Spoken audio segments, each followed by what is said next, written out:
Vamos a seguir con Juan, el Evangelio de Jesús según Juan. Vamos a avanzar en el capítulo 15 y comenzar el capítulo 16.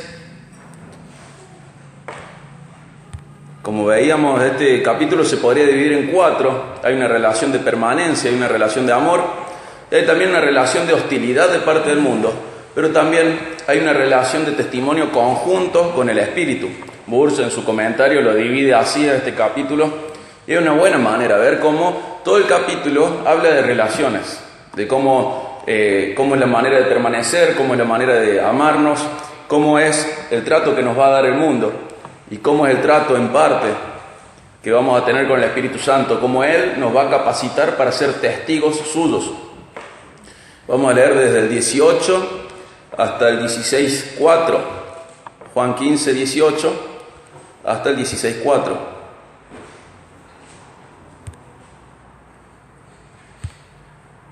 Lo leo de corrido ahora y luego lo dividimos.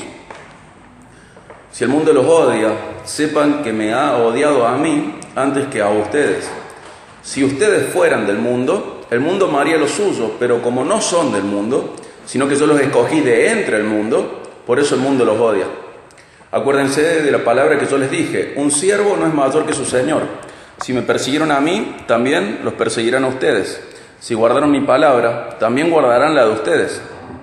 Pero todo eso les harán por causa de mi nombre, porque no conocen a aquel que me envió. Si yo no hubiera venido y no les hubiera hablado, no tendrían pecado o culpa, pero ahora no tienen excusa por su pecado.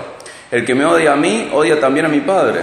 Si yo no hubiera hecho entre ellos las obras que ningún otro ha hecho, no tendrían pecado, no tendrían culpa, pero ahora las han visto y me han odiado a mí y también a mi Padre. Pero ellos han hecho esto para que se cumpla la palabra que está escrita en su ley: me odiaron sin causa. Cuando venga el Consolador, a quien yo enviaré del Padre, es decir, el Espíritu de verdad que procede del Padre, Él dará testimonio de mí. Y ustedes también darán testimonio porque han estado junto a mí desde el principio. Estas cosas les he dicho para que no tengan tropiezo, no sean escandalizados. Los expulsarán de las sinagogas. Pero viene la hora cuando cualquiera que los mate pensará que así rinde un servicio a Dios. Y harán estas cosas porque no han conocido ni al Padre ni a mí. Pero les he dicho estas cosas para que cuando llegue la hora se acuerden de que ya les había hablado de ellas y no les dije estas cosas al principio porque yo estaba con ustedes. Y hoy vamos a tratar los puntos finales, ¿no? Esta relación de hostilidad de parte del mundo y la relación de testimonio conjunto con el mundo. La sección anterior terminaba con el 17 diciendo que se amen los unos a los otros, así les mando. Y desde ahí se parte este capítulo y hay un contraste: el amor entre los cristianos y la hostilidad del mundo contra los cristianos. Así que vamos a leer el 18 y el 19 de nuevo, Juan 15, 18 y 19, y comenzamos a dividir esta sección. Si el mundo los odia, sepan que me ha odiado a mí antes que a ustedes. Si ustedes fueran del mundo, el mundo amaría lo suyo, pero como no son del mundo, sino que yo los escogí de entre el mundo, por eso el mundo los odia. Y vemos que el mundo es hostil al cristiano, es hostil incluso al amor cristiano. En 1 Corintios 13 se nos dice que el amor se goza en la verdad. Y el cristiano es un mensajero de la verdad. Y el mundo odia esa verdad. La verdad es que necesitamos un Salvador porque estamos perdidos. Pero estamos perdidos. Necesitamos limpieza porque somos sucios. Necesitamos transformación porque somos depravados. Necesitamos perdón porque hemos deshonrado a Dios. Necesitamos misericordia porque somos miserables. Necesitamos gracia porque somos culpables.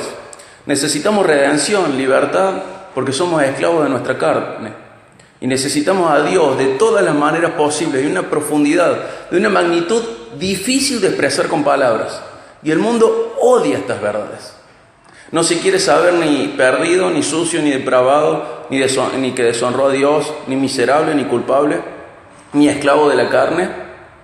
No quiere. Entonces el mundo odia incluso al mensaje de amor. Ningún mensaje de amor, ninguna mayor declaración de amor que podamos imaginar es más grande que el Evangelio. Ninguna declaración de amor es mayor, pero el mundo odia incluso a esta declaración de amor, y el mundo por eso también odia a los mensajeros de esta declaración de amor. Y al odiar estas verdades, odia a quienes cargan estas verdades. Y dentro del mundo, los que no odien estas verdades es porque están en el mundo, pero no son del mundo, y van a formar parte de nosotros y nosotros de Cristo, ¿sí? Y por otro lado, lo normal sería que el cristiano sea amado en la iglesia y sea odiado en el mundo. Nunca debería ser al revés, nunca.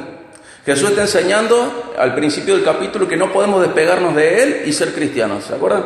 Yo soy la vid, ustedes los pámpanos. Separados de mí, nada podéis hacer. Pero acá dice que no podemos separarnos de su experiencia.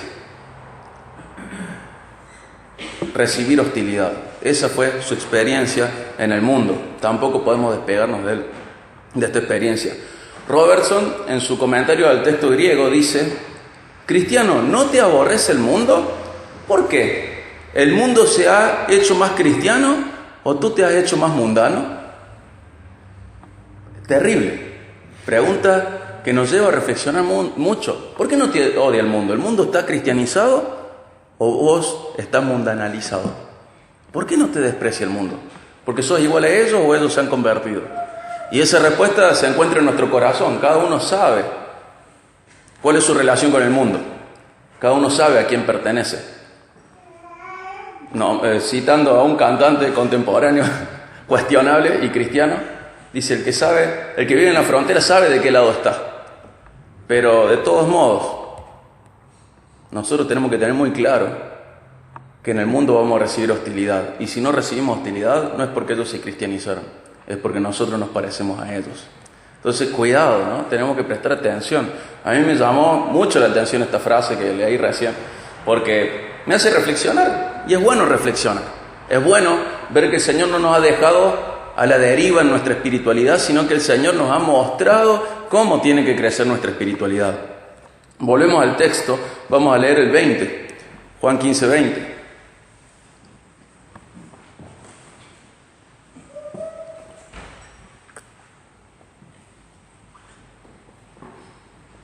Dice: acuérdense de la palabra que yo les dije. Un siervo no es mayor que su señor. Si me persiguieron a mí, también los perseguirán a ustedes. Si guardaron mi palabra, también guardarán la de ustedes. Este es un proverbio que decía el Señor, es un proverbio suyo. El siervo no es mayor que su señor. Es un proverbio que Él acuñó. Él lo repite en varias enseñanzas, enseñando varias cosas. Lo repite en varias ocasiones. Y acá lo vuelve a repetir. Si a mí me persiguieron, a ustedes también. El siervo no es mayor que su señor. Lo que le pasa al siervo, lo que le pasa al señor, seguro le va a pasar al siervo. Y peor, muchas veces peor, porque es lo natural, es lo lógico. Y él está siendo sincero con las consecuencias de seguirle en serio. Los van a aborrecer. ¿Por qué? Porque me aborrecieron a mí y se supone que ustedes son como yo. Entonces, al ser como yo, van a recibir el trato que recibí yo. El mundo me odia, es lo que está enseñando Jesús. Y se espera de nosotros en este camino que sigamos los pasos de nuestro líder, que tengamos las mismas consecuencias que nuestro líder, Cristo. Que tengamos las mismas consecuencias, porque en principio estamos queriendo vivir la misma vida. Y hablando de tratos injustos, el apóstol Pedro nos enseña algo muy claro. Él viene desarrollando tratos entre las personas y llega al punto de un trato muy injusto y enseña esto. Acompáñenme, por favor, a 1 Pedro 2, 20 al 23.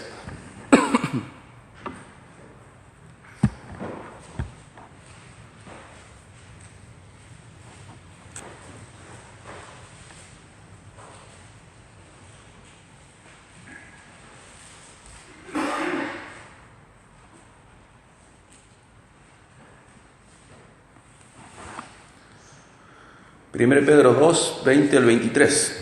Dice: pues, ¿qué mérito hay si cuando ustedes pecan y son tratados con severidad los soportan con paciencia? Pero si cuando hacen lo bueno sufren por ello y lo soportan con paciencia, esto haya gracia con Dios. Porque para este propósito han sido llamados, Pues también Cristo sufrió por ustedes, dejándoles ejemplo para que sigan sus pasos, el cual no cometió pecado, ni engaño alguno se halló en su boca, y quien, cuando lo ultrajaban, no respondía ultrajando. Cuando padecía, no amenazaba, sino que se encomendaba a aquel que juzga con justicia. ¡Oh, qué difícil! Detrás del volante se hace difícil, en un escritorio se hace difícil, en la facultad se hace difícil. En cada trabajo se hace difícil. Incluso a veces hasta dentro del círculo íntimo de la familia se hace difícil. Pero fíjense que el Señor es muy claro. No sé si hay algo fuera de la claridad de lo que dijo. Está todo dentro de la claridad. Soporten con paciencia incluso el trato injusto. Y frente al trato injusto no devuelvan, sino encomiéndense al Señor. Señor, hacete cargo vos. Señor, maneja esta situación. ¡Qué difícil! ¡Qué difícil! ¡Qué cristiano! Qué significativa esta diferencia en la conducta cristiana con respecto a la conducta del mundo. Si nosotros hiciéramos esto más frecuentemente, tendríamos muchas más herramientas evangelísticas que las campañas mismas. La gente diría, qué rara esta persona. Se encomienda a Dios cuando recibe un trato injusto. No devuelve, no busca venganza, no exige justicia. No exige justicia. Se encomienda a Dios. Pero lo que me hiciste, pero lo que me dijiste, pero mira. Cristiano, encoméndate a Dios. Y el 21 dice, porque para este propósito han sido llamados. O sea que hacer lo bueno, incluso sufriendo por ello, es uno de los propósitos de nuestra salvación. ¿Para qué fue llamado por Cristo? Para salir del infierno, del plano de condenación e ir a la salvación, por algo más. También para hacer lo bueno en la tierra, incluso cuando exija sufrimiento. Para esto el Señor le salvó. Para esto usted está en la tierra, por eso todavía no murió, porque tiene cosas que hacer buenas en la tierra, incluso cuando exijan sufrimiento. ¿Y será injusto? A los ojos humanos sí, pero nosotros que tenemos ojos espirituales podemos entender bien. Somos siervos, somos esclavos y tenemos una misión en la tierra: hacer lo bueno siempre, incluso cuando esto exija sufrir. ¿Por qué? Porque esto manifiesta a Dios en nosotros, en nuestra conducta y su importancia y valor en nuestras vidas. Y podemos decir, bueno, pero es que si pasa esto yo pierdo el trabajo. Hermano, elija un trabajo que no tenga que perder por mostrar a Dios. Y si no, pierda su trabajo porque muestra a Dios. No lo pierda por otra cosa, piérdalo por esto. Esté dispuesto a dar su vida por esto, como lo hicieron nuestros hermanos del pasado, como lo siguen haciendo nuestros hermanos del presente en algunos lugares. No normalicemos la mediocridad, sino que aprendamos que tenemos que ser sabios, elegir ocupaciones que no nos llevarían a negar o desobedecer a nuestro Dios al tener una conducta igual que la de los paganos, elegir bien en qué nos metemos y en qué no. Y si nos metemos en un ámbito en el cual se nos pide hacer algo malo y recibir un trato injusto, hagamos lo que dice la Biblia: sufrir con paciencia, con constancia, perseverancia, sufrir y encomendarnos a Dios. Estemos atentos a esto, porque no hay excusa para el que desobedece a Dios. No hay excusa. No podemos decirle al Señor, pasa que te desobedecí porque mi jefe era muy malo. Te desobedecí porque si no perdía mi trabajo. Señor, te deshonré porque si no, la gente me iba a dejar de lado. No, suframos por hacer lo correcto en todos los ámbitos. Es difícil, pero tengamos en cuenta en qué nos metemos, porque en todo en lo que nos metamos tenemos que mostrar nuestra conducta cristiana. Y parte de la conducta cristiana es esto: hacer lo bueno siempre. Hacer lo bueno siempre. Para este motivo han sido llamados, por esta razón, por esta causa han sido llamados. Entre otras muchas cosas, una de las causas es esta: hacer lo bueno siempre. Y si tengo que sufrir, no sos el primero ni vas a ser el último. Y el que sufrió por vos sufrió mucho más. Y te va a estar acompañando y te va a estar capacitando a través de su espíritu para que puedas seguir haciendo lo bueno, incluso a costa de tu vida. Incluso a costa de tu vida. ¿Habrá un llamado para ser mártir? No. Es la consecuencia de una vida osada por Dios. No hay un llamado para ser mártir. Mártir es aquel que se desprende de todo. Misionero es el que se desprende de la geografía con tal de seguir sirviendo a Dios. Y el mártir es el que se desprende aún de su vida para seguir agradando a su Dios. Y es un camino.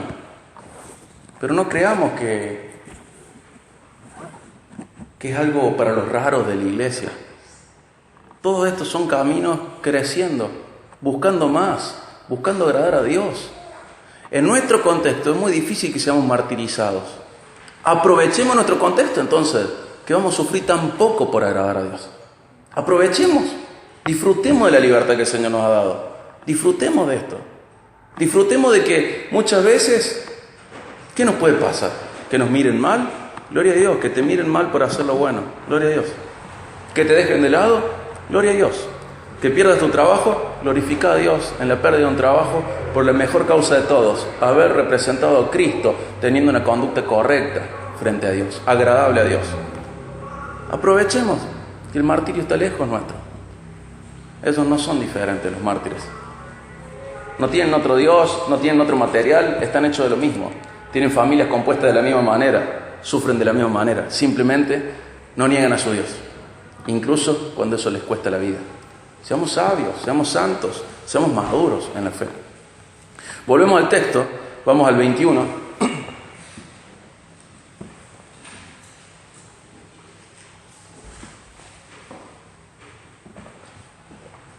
El 21 de Juan 15 dice: pero todo eso les harán por causa de mi nombre, porque no conocen a aquel que me envió. Si yo no hubiera venido y no les hubiera hablado, no tendrían pecado, o sea, culpa. Pero ahora no tienen excusa de su pecado. El que me odia a mí, odia también a mi Padre. Si yo no hubiera hecho entre ellos las obras que ningún otro ha hecho, no tendrían pecado o culpa.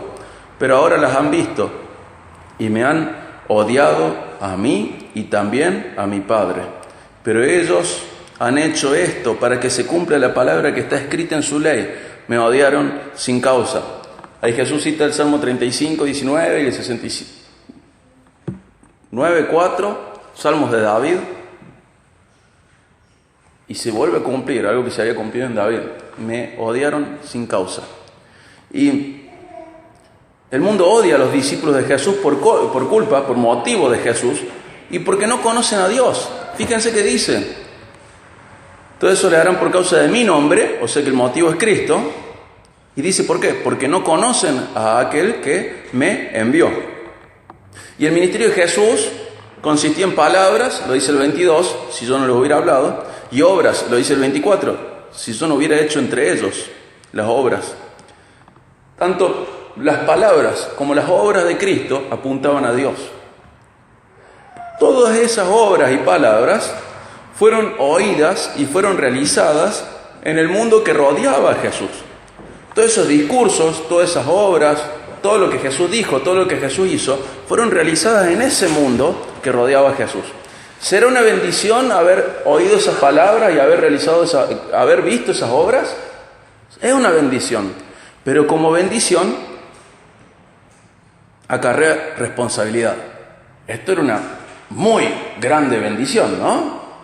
Oír las palabras de Jesús, ver las obras de Jesús, bendición increíble, pero también tiene una responsabilidad grande.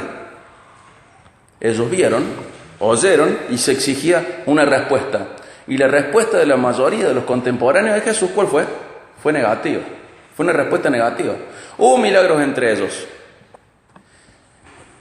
Y entre nosotros hay entendimiento, y nuestro entendimiento es superior al de ellos. No porque seamos evolucionados, porque eso es un error, ¿no? Sino porque nosotros tenemos el Espíritu Santo. Hemos oído Jesús, hemos entendido, leemos la Biblia y entendemos. El Espíritu Santo nos da luz sobre la Biblia. Y Él sigue bendiciéndonos y hablándonos y sigue exigiendo respuestas. Mayor claridad es una bendición, y esa bendición acarrea responsabilidad. Y frente a eso, frente a lo que oímos y vemos de nuestro Salvador, tenemos que revisar nuestras conductas.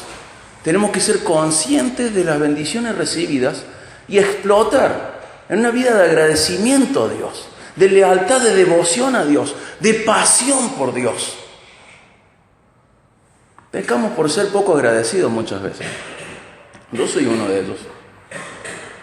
Pero creo que tendría un impacto muy grande si nosotros en nuestros cultos familiares, en nuestros pensamientos íntimos, enumeráramos las bendiciones que recibimos de Dios, sabiendo que Dios nunca es deudor de nadie. Nunca Dios tiene por acreedor a alguien. Nunca. Y todo lo bueno que hemos recibido, lo hemos recibido por gracia. Entonces, todo lo bueno que hay en nuestras vidas son bendiciones de Dios. Y esas bendiciones generan una responsabilidad en nosotros. Y esa responsabilidad tiene que generar algo, de expresarse de alguna manera. Esa expresión tiene que estar en nuestras conductas, en nuestra actitud frente a la vida del día a día. Nos tiene que impactar tanta bendición recibida. Una vez puse el ejemplo de mi hijo. Dios no me debe la salud de mi hijo, ni su visión. Y a ustedes tampoco. Y tenemos que ser agradecidos por cada cosa y no dar por sentado nada. Porque Dios nunca es, ni fue, ni será deudor de nadie. Todo lo bueno es gracia. Usted camina, es gracia. Usted ve, es gracia. Usted huele, es gracia. Usted piensa, es mucha gracia. Usted puede estar sentado acá, es gracia. Usted puede ver el sol, gracia. Todo lo bueno lo hemos recibido de Él y es por gracia. Y todas esas bendiciones constituyen algo para nosotros y deben constituir algo y deben significar algo en nuestra conducta. Deben impactarnos de tal manera que nosotros tengamos ganas de ser leales y obedientes a nuestro Dios. Tengamos ganas de representarle bien. Tengamos ganas de ser un sacrificio vivo, agradable y santo frente a Él. Tengamos ganas de más por Él. Más. Y volvemos al texto, vamos a leer el 26, Juan 15, 26.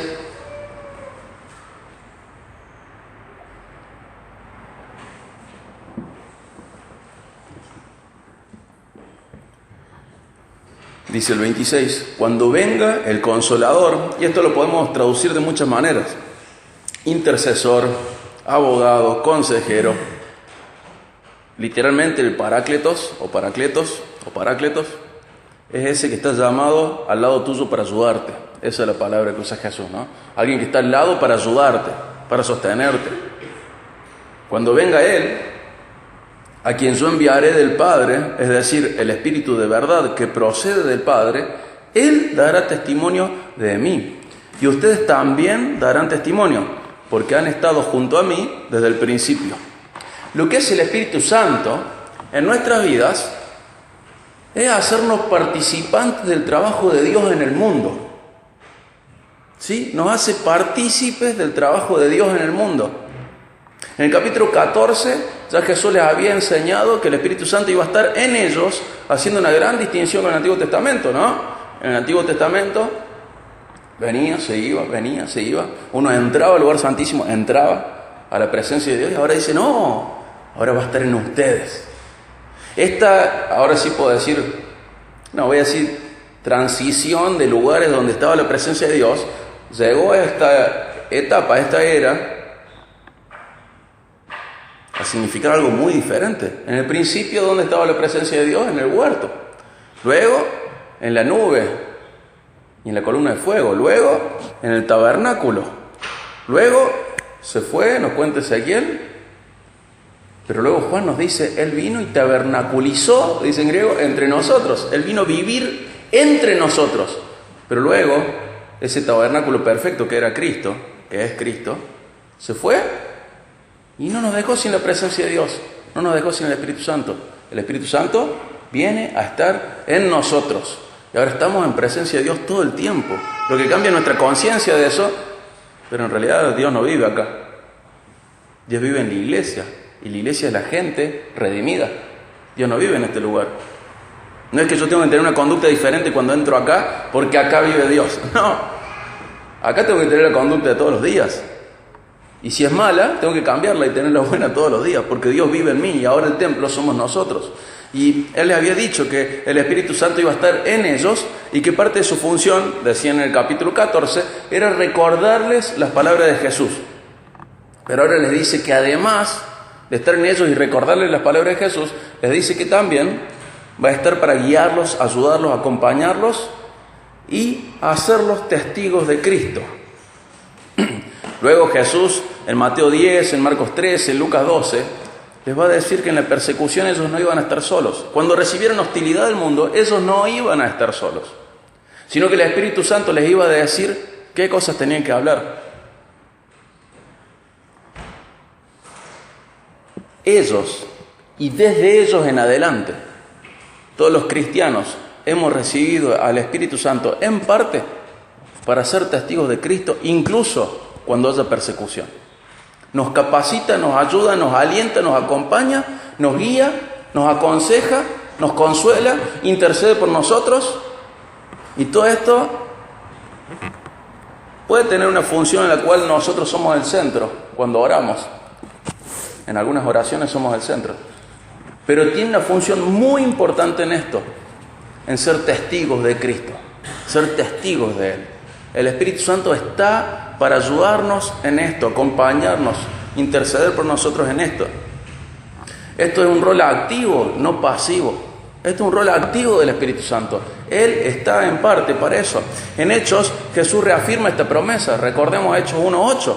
Dice, y recibirán poder cuando venga el Espíritu Santo sobre ustedes. Y serán mis testigos en Jerusalén, en toda Judea y Samaria y hasta los confines de la tierra. Y en un sentido geográfico, acá estamos, Señor, en los confines de la tierra. Desde Israel para acá, hubo una gran cadena de hermosos siervos de Dios. Cada eslabón forjó el siguiente en nombre de Cristo. Y acá estamos, pero no se puede cortar acá. Somos solo un eslabón en esta cadena hasta los confines de la tierra, en sentido geográfico. Pero en sentido cronológico también el Señor está hasta el fin del mundo. Y esa cadena se sigue forjando. Y siempre tenemos que ser un eslabón del montón y nunca el eslabón final. Siempre tenemos que ser testigos de Cristo para otro más. Siempre. Esto es hermoso. Es hermoso. No sé en cuántas causas cada uno de nosotros está involucrado. Pero en esta causa, una causa eterna, planificada desde la eternidad. Una causa diseñada por el Padre en la eternidad, antes de la fundación del mundo. Ya estaban los eslabones listos para continuar esto de testificar a Cristo. Y somos eso. Es nuestra causa más noble, es nuestra causa diseñada en la eternidad. No podemos ser el último eslabón. Somos uno más. Y tenemos que estar preparados para ayudar a que otro sea forjado, y que se forje a otro, y que se forje a otro. Se llama discipulado, se llama testificar a Cristo. Y eso lo entendieron muy bien. John Stott dice, testimonio no es sinónimo de autobiografía. Cuando estamos testificando, no estamos hablando de nosotros mismos, sino de Cristo. Y eso lo entendieron muy bien. En Hechos 4:20, Juan y Pedro dicen, no podemos callar de decir lo que hemos visto, no podemos dejar de decir lo que hemos visto y oído. Y luego sigue y dice, y juzguen ustedes, ¿a quién tenemos que obedecer? ¿Al mundo, que nos dice que nos callemos? ¿O a Dios, que nos dice que testifiquemos? No podemos callar, no podemos dejar de decir lo que hemos visto y oído. Qué cambio, ¿no? En Pedro, el poder de Dios en Pedro, ya con el Espíritu Santo, fue el que lo llevó de negarle en un círculo estrecho, chiquito, pequeño, a predicar de él frente a multitudes, incluso arriesgando su vida, incluso sin escarmentar luego de haber sido encarcelado. Pedro va a ir a la cárcel, no me importa, y fue a la cárcel, y probó lo feo de la cárcel. Y sale Pedro, dijo, no, la verdad que tengo que cuidar mi cuerpo, que soy templo, entonces no me voy a arriesgar, no voy a predicar. Cuídalo del colesterol, cuídalo del templo. No lo cuides del sufrimiento por Cristo. No seas desobediente en nombre de Él mismo. Cuídalo de los abusos, de las adicciones, cuídalo de otras cosas. Pero no cuides al templo de obedecer a Dios cuando obedecer a Dios exige que tu cuerpo se marchite. Porque para eso está, sembramos este cuerpo. Pablo lo explica muy bien en Corintios a esto, muy lindo. Cansate por Dios, sufrí por Dios, da tu vida por Dios, vivo y hasta la muerte. No cuides el templo de, no, pasa que... No, cuidalo de las grasas saturadas, cuidala del azúcar, cuidala de otras cosas, cuidala de la fritura, de eso cuidalo el templo. Pero no lo cuides de sufrir por Cristo. Eso es una locura, desobedecer a Dios en nombre de Él. Este cuerpo está para ser gastado en Dios, invertido en Dios, ser un sacrificio vivo. Un sacrificio no es algo cuidado, es algo que es sacrificado. Sacrifica este cuerpo por Dios. Eso lo entendieron muy bien. Entonces Pedro pasa de negar a Cristo en este círculo chiquito. Le decía, vos sos hijo de... vos andabas con Jesús. No. Pero sí, vos andabas con Jesús, mirá cómo hablas. Y dijo un montón de malas palabras Pedro, para que quede claro que no tenía nada que ver con él, que nunca profirió ni maldición, ni engaño, ni nada, ninguna palabra corrompida. De negarle en ese círculo chiquito, a hablar frente a las multitudes, y no escarmentar cuando fue encarcelado. Y nos dice la tradición que, ¿hasta dónde? Hasta el martirio. Y con la lucidez tal de pedir que lo crucifiquen al revés para no morir igual que su Señor, porque no era digno de morir igual. ¡Qué lucidez! ¡Qué hermano! ¡Qué Espíritu Santo detrás de él! Dios levante muchos así. Hermanos que no tienen miedo a sufrir por su Señor. Hermanos que están dispuestos a cuidar el templo de otras cosas, no del servicio a Cristo, incluso si exige la muerte.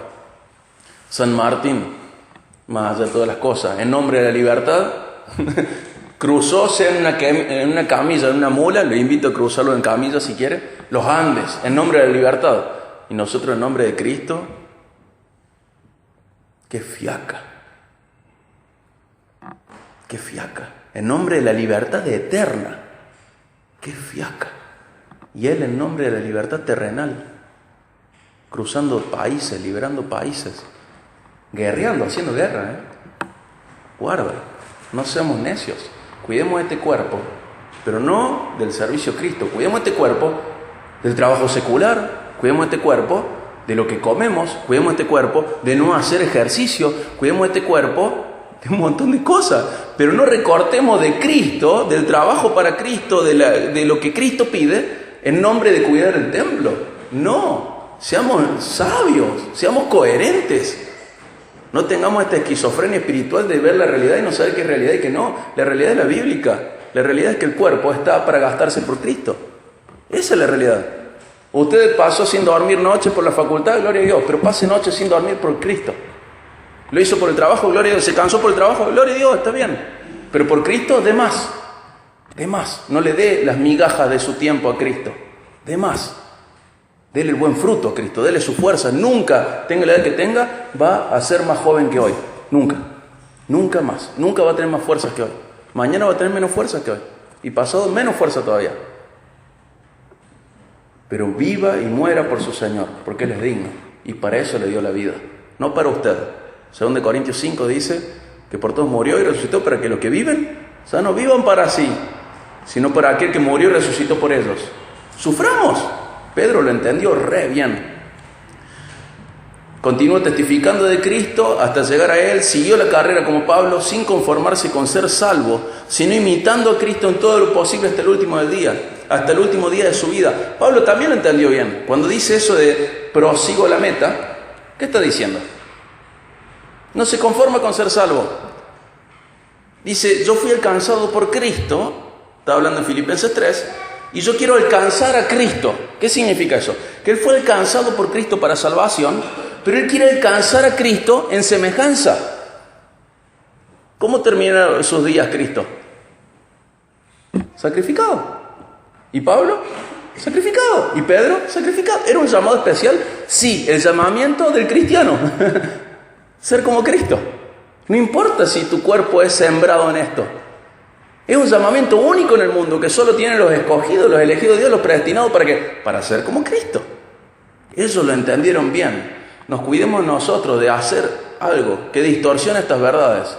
Y más nos cuidemos de hacerlo en nombre de Dios. En nombre de la sabiduría.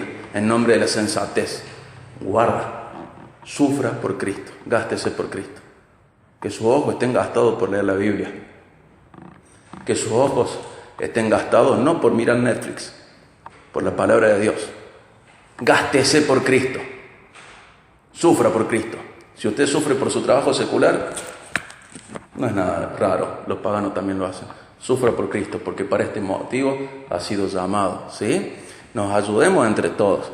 Y yo sé que desde el púlpito suena algo raro esto, suena medio fuerte, y se puede cometer el error de creer de que yo predico desde el lugar del superado. Para nada. Lo que estoy predicando me lo estoy predicando a mí mismo y me desafío a mí mismo, porque considero que una buena prédica tiene que hacer eso, desafiarme a mí también, desafiarle al predicador también y al que oye también. Y tenemos que alentarnos en esto. Vamos por Cristo. Lo hacemos por un montón de causas, lo hagamos por Cristo. Nos gastemos por Cristo. Hagamos, trabajemos en eso. Volvemos al texto, vamos a Juan 16, vamos a leer del 1 al 3.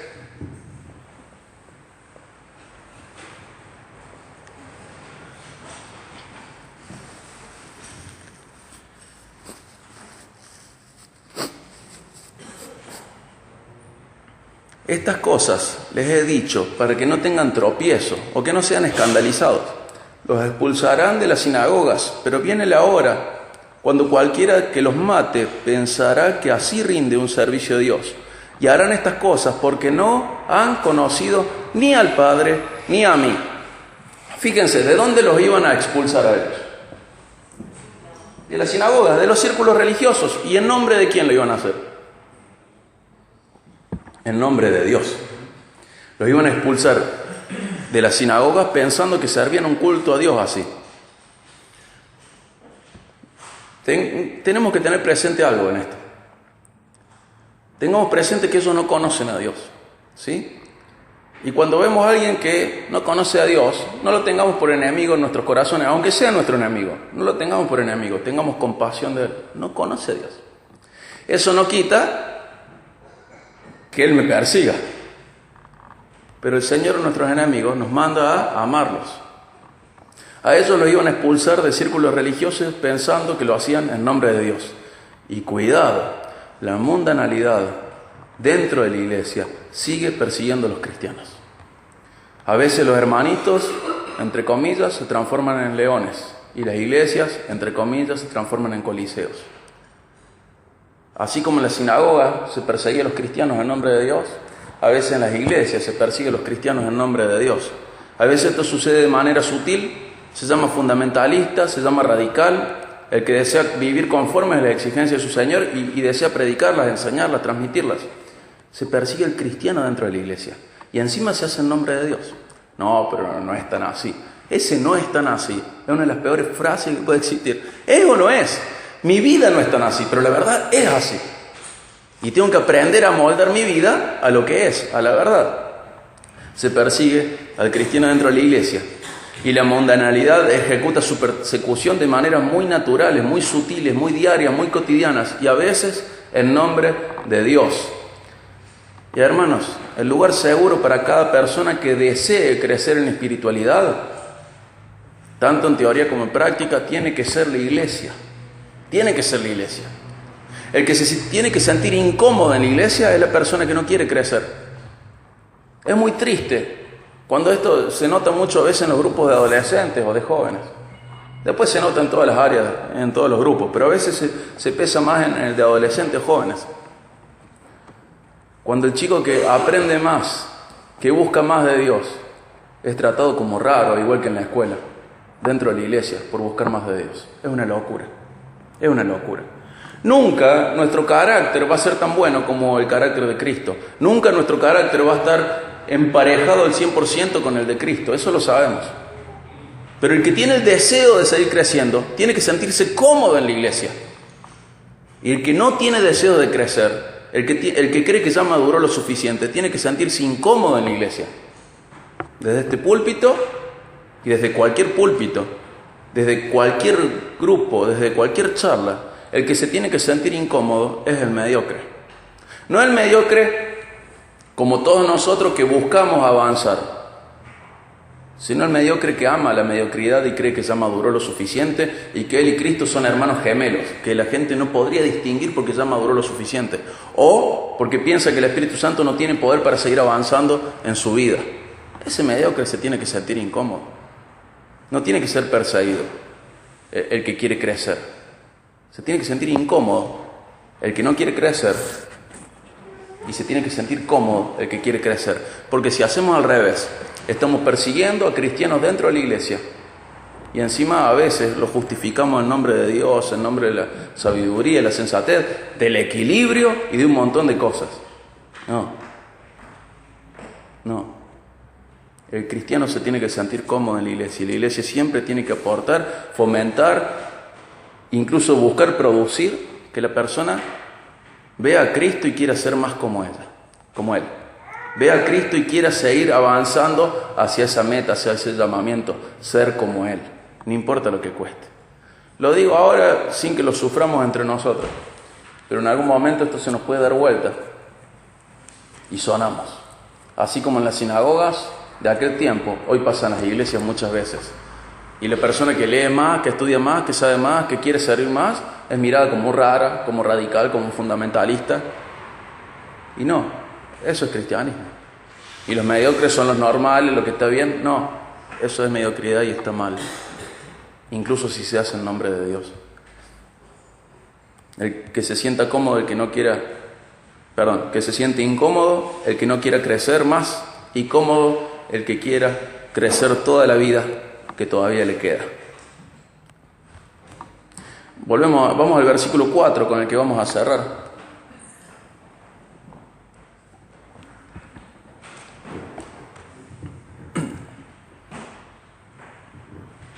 Dice: pero les he dicho estas cosas para que cuando llegue la hora se acuerden de que ya les había hablado de ellas.